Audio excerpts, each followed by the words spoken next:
Producers, I know you want to make some money online by selling them beats fast and making your profit fast and maybe get a placement on a major artist in that time frame. But I'm going to give you the 10 pros and cons that I've discovered in my music career on selling these beats online, coming up right here on the Music Money Makeover Show.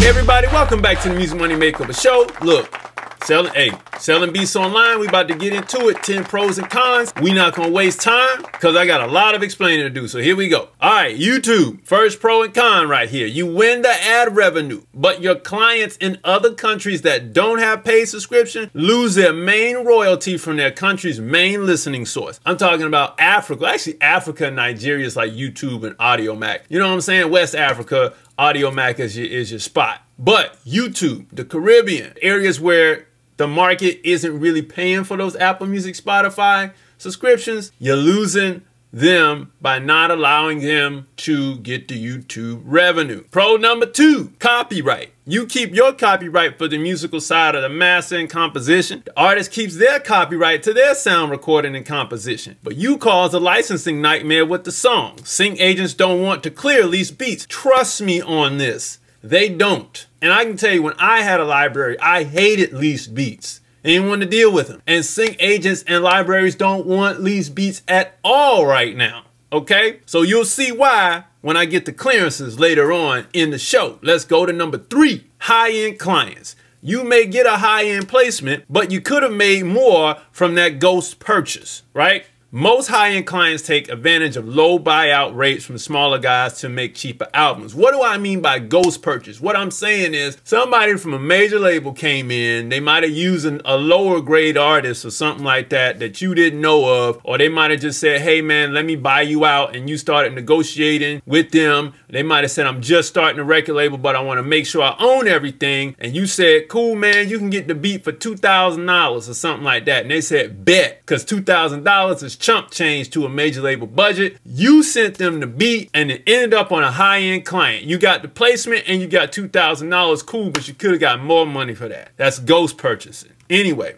low-end clients. You may sell tons of beats, but you are riddled to death with low-end artists on your beats, reducing your incredible pedigree that you were trying to build, plus tons of irritating questions with low ball offers. Everybody that's cheap out there, all the cheap artists who ain't got no money, you got to deal with these people all the time. Now, we're going to deal with them later in the show, but they are a nuisance. It's like a mosquito in your ear, right? And they're trying, you know what I'm saying? You're trying to like, oh my God, I just want to sell beats. Stop asking me questions. That's just pro and con. That one's not so heavy, but you got to deal with that. All right, number 5, your display price determines your value. And it doesn't matter if you're a highly requested beat maker. When you lease beats, you will have whack juice on you from even entering that world, and upper echelon artists do not want everybody's producer. They want everybody's hit producer, or the diamond in the rough that the other artists didn't discover. All right, so it's only one or two things are going to happen. They may know you because they've probably been in the leasing market before they got that record deal. They may want some of your beats, but eventually they're not going to want to deal with producers who are just dabbling in the leasing world the whole time. You got to get out of that as a producer once you start to get them placements. And you got to start going for higher and higher and higher pedigreed placements, A-list artists, because if you're stuck in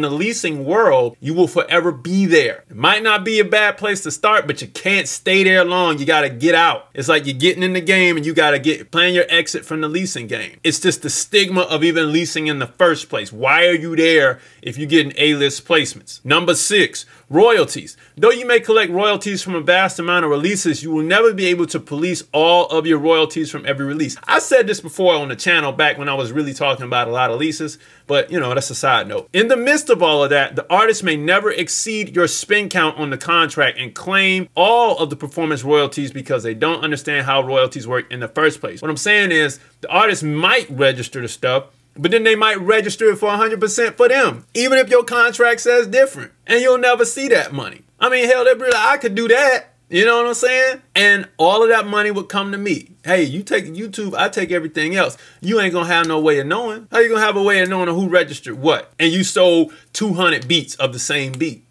You're not gonna know. That's a con right there. Anyway, all right, I forgot what number we on, but beat leasing life. You may start making a decent amount of money per month, but you can get stuck in the trap and prevent yourself from climbing the ladder to sell for bigger profits. The money can get really good in this beat leasing life. And you might say, man, my monthly income is nice. I know these producers. I've done clearances for these producers. Man, I'm not selling my beat, man. I make more money than this, than that. You know, okay, well, look, you can either stay leasing beats or you can become that next hot hit producer and get out of the leasing life.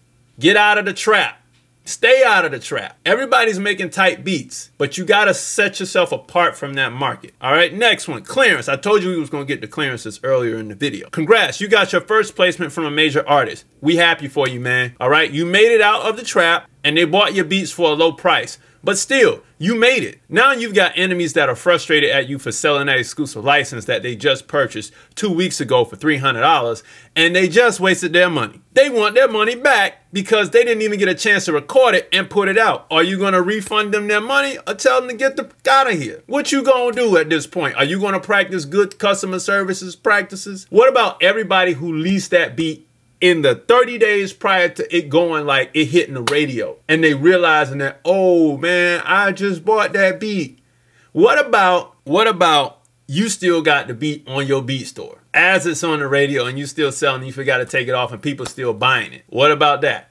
Are you gonna get that money back? I don't think so. Hopefully you took it down while the major label was clearing it with their company so that, you know, they told you to stop selling it. But yet and still, a lot of people might have purchased and they didn't get a chance to record it. You may say that's on them, but then it's like, now they looking at you, man, oh, he's a sucker. He ain't a good dude, he's a sucker. Clearance number 2. You're selling to labels now and making decent cash, upwards of 8 to 10K per beat. But now you're costing the label legal fees for dismissing all of your lawsuits coming in from selling beats in the lease markets to the exclusive rights markets, right? So keep the lease beats out of the exclusive markets. That's what I'm saying. So when you get out of the trap, don't sell the stuff you were selling in the trap on the exclusive market. Even though the major label can dismiss all of those cases, it still costs money to dismiss those cases, those lawsuits from people who really want to just, hey man, that was my beat. Come on, man. You know what I'm saying? And they feel hurt by it. You know what I mean? And even though you don't care, I get it, but I'm just saying now you gotta separate those markets apart. We done with leasing beats. Once we enter the major label market, we done with leasing these beats. We want to curate more A-list clients. Virality. Your song goes viral. Congratulations. 9 times out of 10, you won't be credited right, losing a significant amount of work, and you probably won't be getting your royalties the right way either. Sorry, lawyer up and get to fighting. This will cost you time and money in legal fees. All right. Pro is beats out there. Nobody knows who you are. Eventually they'll find you if someone wants to find who made the beat. But by then you lost so much money, right, that now you got to go back. What if it takes them forever to get the registrations right? Not only that, if you do get the registration right, then you got to, once you settle with them, then you got to go into your BMIs and your ASCAPs and your MLCs and Harry Foxes and music reports to get all this stuff changed. And then you got to wait for that money to reflect 9 months down the line. You see all this, you know what I'm saying? So these are the pros and cons to leasing the beats online. Now, selling the beats online is a different story. I love selling beats online. I got a special place in my heart for selling beats online. I'm telling you.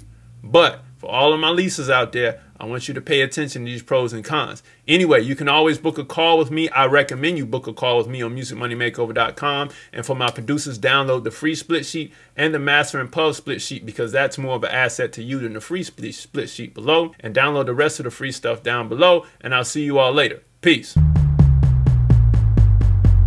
Everybody, thanks for watching the show. Log on to musicmoneymakeover.com/shop to download all my books and free guides. And while you're there, click on the book a call tab to get a one-on-one Zoom call with me to get all your music business questions answered and solved.